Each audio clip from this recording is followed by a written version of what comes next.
હું નવાન અગ્રવાલ અહીંયા આવ્યો છું બાપુનગર પોલીસ સ્ટેશનના ખાતે. તો અહીંયા એક ઘટના બની છે. આ જે ડોગ છે એને દેવભાઈ કરીને કોઈ છે, તો એને લકડો માર્યું તો આ ડોગ મરી ગયું છે બિચારો. એની લાશ છે.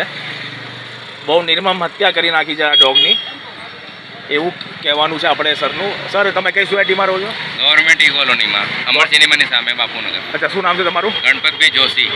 ગણપતભાઈ જોશી. તો કે આ ઘટના કેવી રીતે બની સર? આ મારા ઘરની આગળ સૂતો હતો સવારમાં, અને છોકરો આવ્યો ત્યાંથી દોડીને એકદમ, અને લાકડીથી 3-4 ગાર એના માથામાં પાછળના ભાગે કરીને ભાગી ગયો. એટલા માટે લોહી ચાલુ થઈ ગયું. અને મને આનો ફોન આવ્યો કે ભાઈ આવું થયું છે. હું દોડીને પછી આગળ ગયા હતા. બહુ લોહી નીકળતો. અમે લોકોએ પ્રાથમિક ટ્રીટમેન્ટ કરાયું. પછી પોલીસ સ્ટેશન આવ્યા, ફરિયાદ કરી, પછી દવાખાને લઈ જતા હતા અને આઉટ થઈ ગયો. તો આવી રીતની ઘટના બને છે તો આ કૂતરા બિચારા જીવ જતું રહ્યું. આ તો અમારું માર્યું છે, કાલે ઉઠીને બીજાનું મારે શું કરવાનું? આ સમાજમાં રહેવાલાયક માણસ જ તો નથી. બિચારા એકદમ કૂતરા સીધો ઉપર કૂતરો જેની કોઈ હદ નથી, એમ બોલતો નહીં, ભસતો આ નહીં, ખાવાનું માંગતો નથી. વિકૃત ટાઈપના માણસ છે. આ લોકોને સિવિલમાં જઈને અમને દવા કરાવવા જેવી છે, મનુષ્યની આની. આ તો તો આજે તમે કૂતરા જોઈ શકો ઉપર. આ લોકોનું કઈ કૂતરાથી કઈ એમ કોઈ રિલેશન નથી કઈ એમ, ના. પણ આ કૂતરાઓને અમારો લઈને 15 વર્ષથી અમારે બાપુનગર ત્યાં પોલીસ રહેતો સ્ટેશન હતો. FIR લખાવવા માટે આવ્યા. અમારા ઘર આગળ છે તો 15 કૂતરાના વર્ષથી રીતે જીવ લઈને ખવડાવવાનું. હત્યા કરી નાખી એ ભાઈએ. અને કાલે માણસ નહીં કરશે આ તો. બીજા કૂતરાને મારશે, અને એના પછી સાંજે બીજાને લાકડી મારી આમે. રોજ બધા લોગને બીજા કૂતરાને મારી લાકડી મારી લંગડા કરે. તો જે ભાઈએ એવી ઝઘડા કરે કૃત્ય કરે છે તો એને સજા મળે વ્યવસ્થિત રીતની, બસ.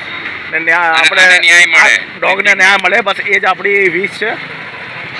ને સોસાયટી કઈ કીધી સાહેબ? Government colony. ગવર્મેન્ટ એને ન્યાય કોલોની. મળવો જોઈએ સાહેબ, બસ બીજું અમારે કશું જોતું બસ. નથી.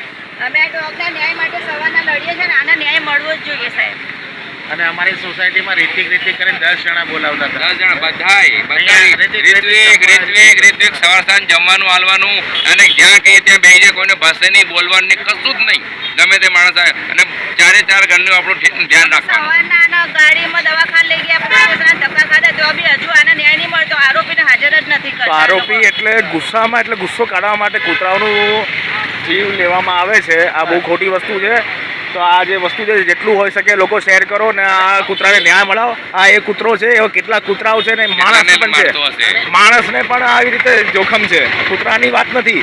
એ આ તો અસામાજિક તત્વ છે. મારી વાત સાંભળો. બળાત્કારોની ઘટના ઘટે છે, અત્યારે અસામાજિક તત્વ છે. હત્યાની ઘટના ઘટે છે.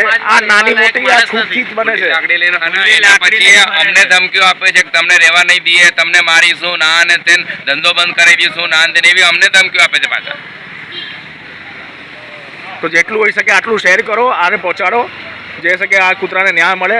બિચારો કૂતરો જે છે એ તો રહ્યો નથી, પણ એ તમારું સપોર્ટ રહે કે એમને જે છે એમને ન્યાય મળે. એ તમારી એની આત્મા તમને પુકારે છે કે તમે એક બધા મળીને એને ન્યાય અપાવો. કેવી રીતે નિર્મમ હત્યા કરી હશે, કેવું પેન થયું હશે, તમે વિચારી ના શકો. રીબાતો હતો, એટલો રીબાતો હતો ને જેની હદ ને એટલી મારા આખા વરંડામાં દવાખાને બધે બાજુ ફરી ગયો. ઘસાતો એટલું લોહી ગયું છે ને એનું. મેં કેટલો પકડ્યો, કેટલો રાખ્યો, ના રહ્યો. પછી મેં કીધું હવે લઈ જઈએ હોસ્પિટલ. લઈ ગયો. બધાને હાથ જોડીને રિક્વેસ્ટ છે કે જેટલું હોઈ શકે આ કૂતરાની આત્માને શાંતિ મળવી જોઈએ. જો